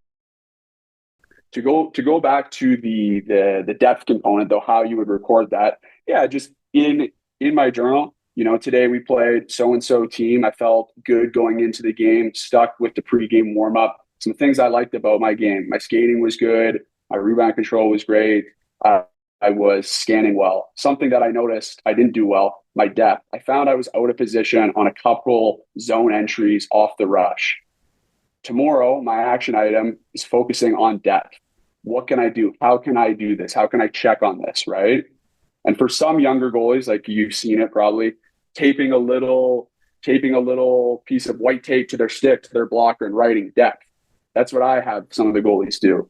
And then looking, analyzing, maybe after a shot, look where you are in the net. Is my depth good? Is it bad? Okay, bad.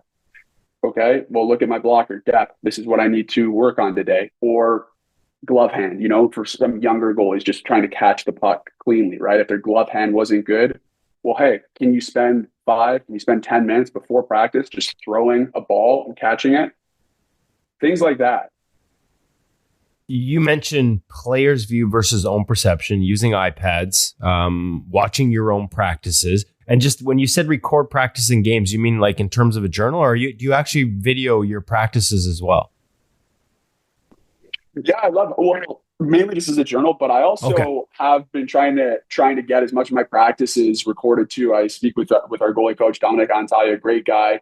For me, just the importance of seeing myself in the net. I think it is, at my age, at a mature goalie's age and level, ultimately, I'm the one playing. I need to see where I am in the net, what I'm doing well, what I'm doing wrong, because oftentimes my perception is so different from what is actually going on. And I've played this game now professionally for 7 years. So, you can imagine a 15-year-old goalie trying to analyze what they're doing. I was going to say, you said earlier that sometimes what you think is happening and then how it looks on video are two different things. Because I got to tell you, I don't want to see myself on video because what I think and what it looks like are like, really, I know they're worlds apart and I don't want to see that. But for goalies, there's a lesson there. There's a positive there. Give me an example of something where you watch video of yourself and your perception of how it should have looked or what you were doing didn't match what, say, a shooter was seeing when you looked at the video, and how you were able to maybe correct it. If you can think of one off the top of your head, I'm putting you on the spot here. No, for sure. So earlier in the year, we spoke about, especially on my glove side off the post, pushing to the top of the crease, I would be coming up a little bit with my stick as opposed to just kind of keeping that stick on the ice for kind of a medium length pass and staying over the puck. And because I kind of had my stick back, my shoulder would be back, and my head would be up. And what that would end up doing is having me kind of not fully set, not over the puck, and not having kind of active hands in front. And my conception of it as I'm playing is, what the heck's going on? I'm just being beat. I don't really understand what's going on. Maybe I'm not getting there quick. Maybe I'm not tracking it enough. But then you watch in the clip, my goalie coach pointed it out too, but you can see it. Oh, wow. My whole right side of my body is up. It's not nice and square. It's not in front of me. I'm not able to make that save. Right. So instead of trying to get there faster and change a whole bunch of different things, you're able to actually recognize the problem, which is you're coming off it as you move and not getting back on it, off it, on it, like over top of it. Yeah. And if you didn't know that, you just try and change everything else. Exactly. And that's why, for me, the video is just integral. It's so important because I think it really stops the guessing game.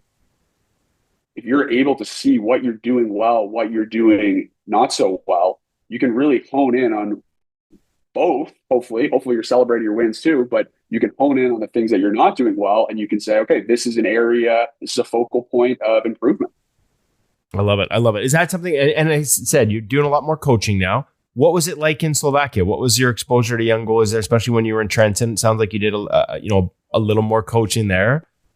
Is this where the bug started in terms of we're seeing more and more when you come home in the summers now, wanting to work with kids? Yeah. It was awesome, man. It was super fun. I loved it. I've kind of been coaching on and off maybe since I was, 15, maybe help out at a camp, help out at a clinic here and there.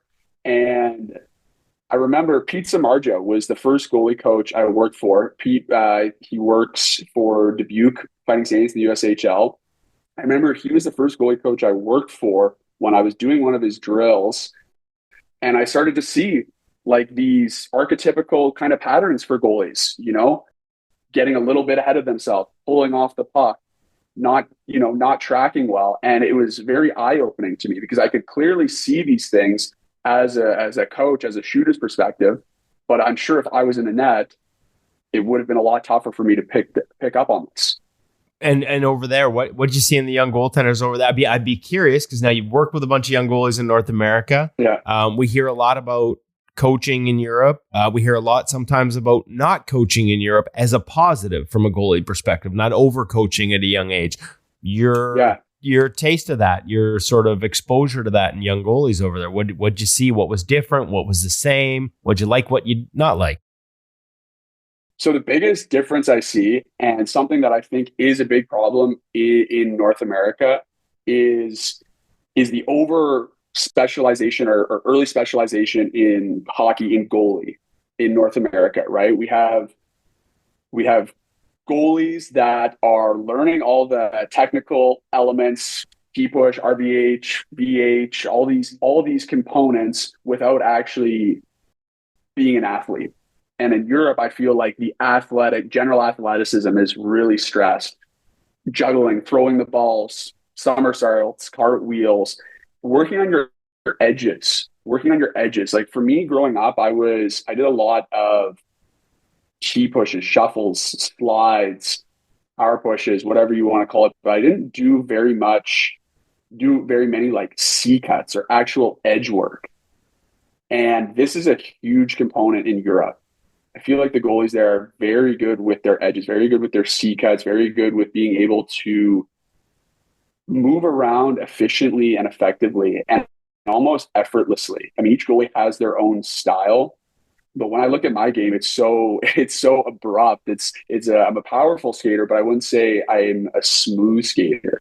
And you kind of see some of these goalies in Europe float around the crease very efficiently and very nicely with a lot of edge work, a lot of edge control. And I think with the younger goalies there in Finland, in Slovakia, they have a very good general athleticism base. They play other sports, their coordination, their agility. It's not just how's your technique, how's your butterfly, how's your T-push.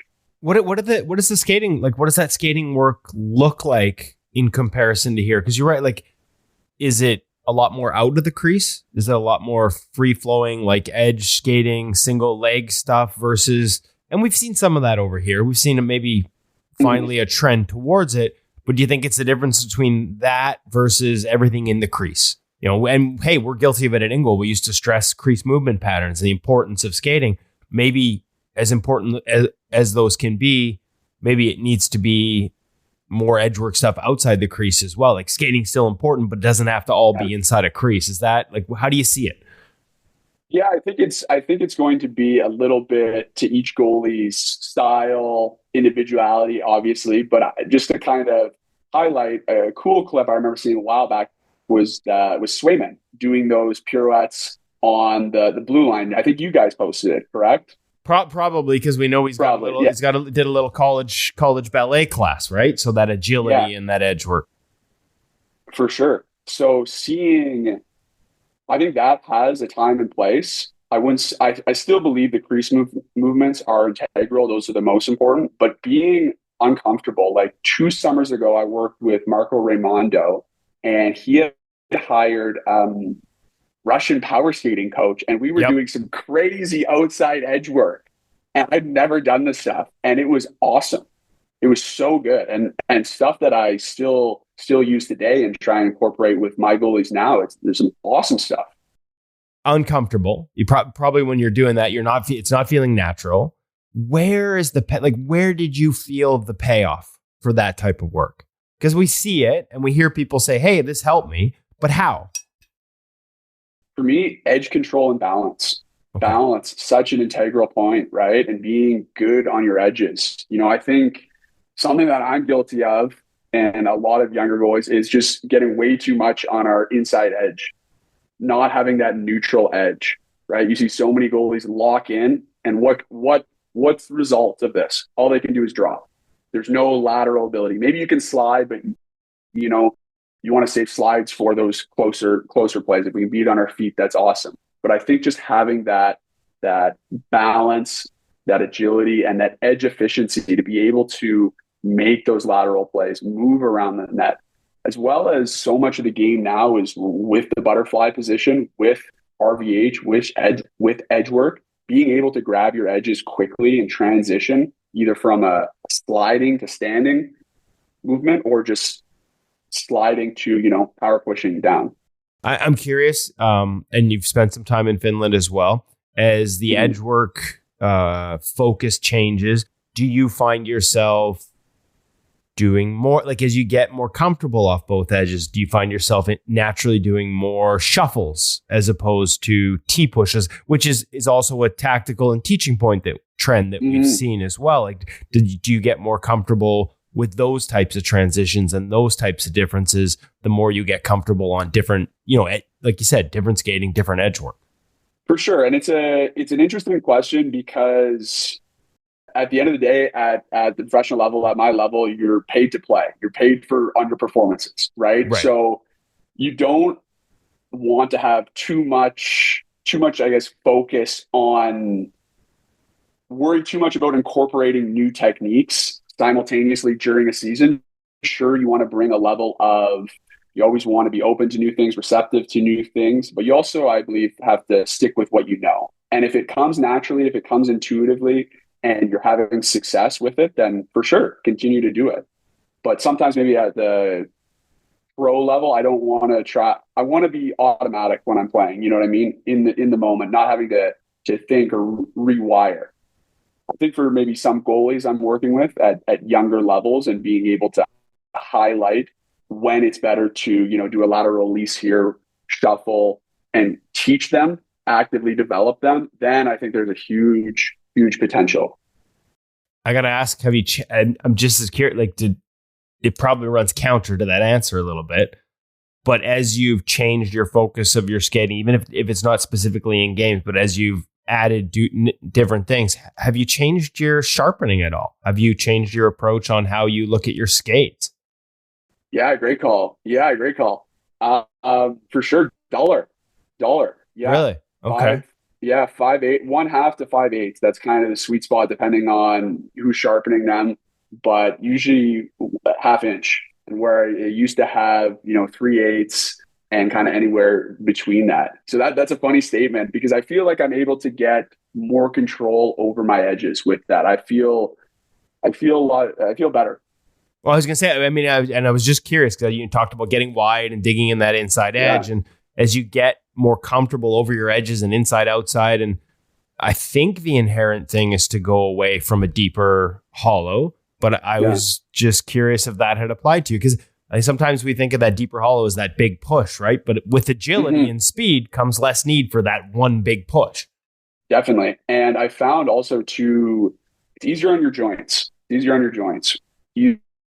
your muscles. When you have that sharp skate and you're doing those hard T pushes, and that puts a lot of torque on your ankle, on your knee, on your hip. And it's something that I don't think people really realize. But if you do a couple 100 T pushes of practice with sharp skates, as opposed to maybe a little C cut, a couple shuffles, maybe a lateral release, I would argue that's a lot better for longevity. You take really good care of yourself. We see that on the Instagram as well. And you've worked with a ton of different people. How is this all tied into that as well? You feel less wear and tear with the skating. How's the focus shifted, if at all, in terms of the things you're doing off the ice? And just out of curiosity, do you incorporate that into some of the summer work you're doing and some of the camps you're going to be running this summer? Definitely. I think there's been different phases of my career, right? When I was in college, it's a lot about getting stronger, about developing, right? They really want you in the weight room, lifting heavy, pushing yourself. And it's going to depend on obviously the level of the athlete, the age of the athlete, but how I am now, a lot more, I would say, maintenance, making sure I'm good to play, making sure I feel healthy, making sure I still feel strong, but prepared, right? Where as a younger athlete, when I was in high school, when I was at Notre Dame, we were still lifting heavy. We were trying to increase our strength in college, trying to increase our strength. For sure, you're trying to increase your strength in pro, but in the NHL, you're playing 82 games. Like this is not a league to improve your strength. It's very tough to do. Playing that many games and still in pro hockey playing a lot of games, it's tough to do very intense strengthening workouts and play that many games still feeling fresh. Do you, and I guess recognizing that as you're working with kids at different age, you'll recognize where they're at in that stage. Do the mobility and some of those focuses apply regardless though? Yeah. So getting back to that, I think more of an emphasis these past maybe, I don't know, pretty much the entire time we've been playing pro, seven years now, has been more of an emphasis on this mobility. And I think being able to show goalies some stretches, some exercises that I wish I knew in high school, that I wish I knew in college.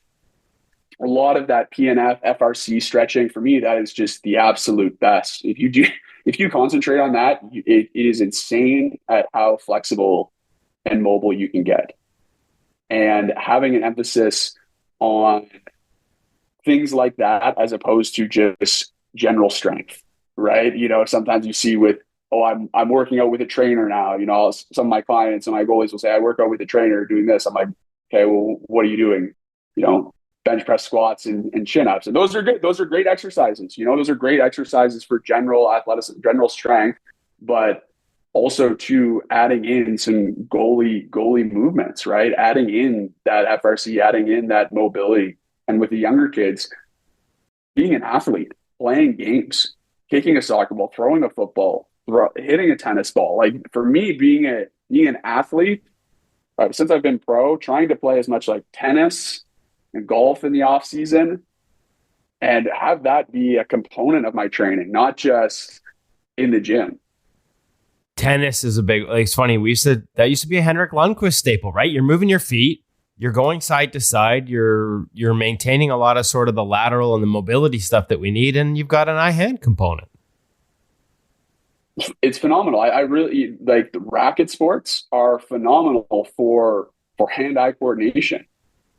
Hand-eye coordination, agility, change of directions, all of these things. And I would way rather have my athletes playing tennis than just doing a standardized workout. I like it. Hey, let's get some information. So, because there's a lot of great advice in here. This thing is loaded, by the way. I think I got about 10 different articles out of your interview that I've got noted here. So, you've more than paid us. And the plug, like I said, checks in the mail. Yeah, thank you. Great stuff, man. But so for anybody who's looking to do some work with you, we'll include the links in the Instagram and definitely check out Connor's Instagram. There's tons of great stuff there, including some of that video clip you mentioned of yourself, but then also video clips of other guys and talking about tactics and asking questions. I love that. Not just telling people how to do it. Where can they find more information? What's the plans for summer camps this summer coming back to North America after playoffs? Of course.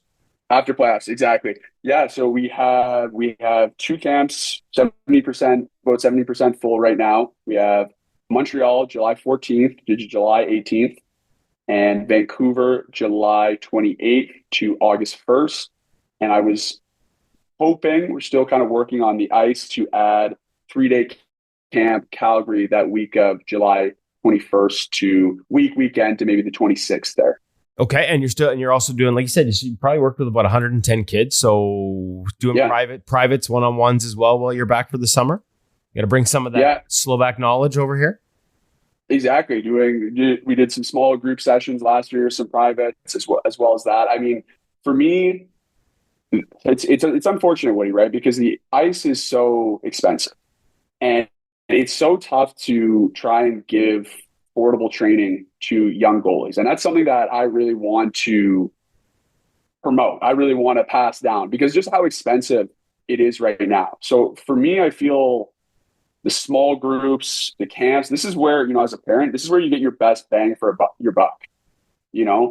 I'm looking at some ice sheets in Vancouver. It's like $350, an hour on some of these rinks, right? So I have to charge a little bit on top of that. So if it's a private lesson, it just doesn't make any sense feasibly. So yeah, going back to kind of the small groups, I feel that's just a better option.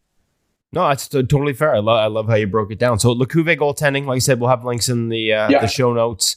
Make sure you check him out on Instagram as well. Heading into the playoffs. Dude, thank you so much for the time. This is more than, hey, what do you know? Woody took more time than he said he would.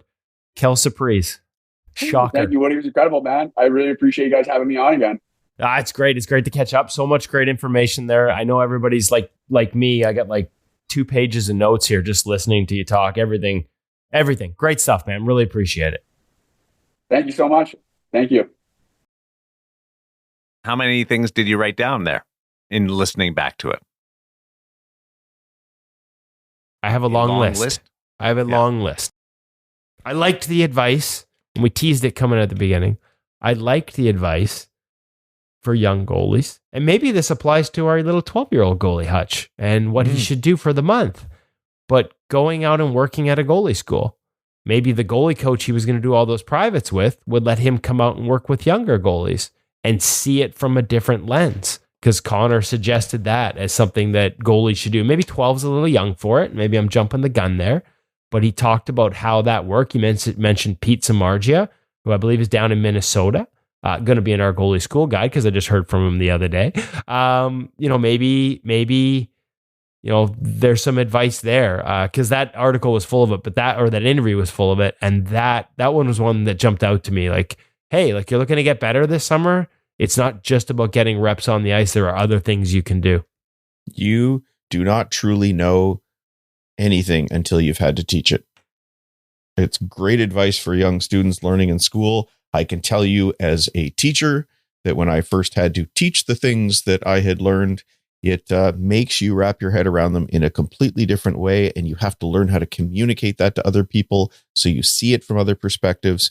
Getting out on there on the ice. And look, as a coach, it's not as simple as you go out there and tell these kids what to do, because young kids today want to have a discussion and they end up picking your brain and making you challenge yourself and your beliefs and what you're telling them to do. It's an incredible exercise for you and for them.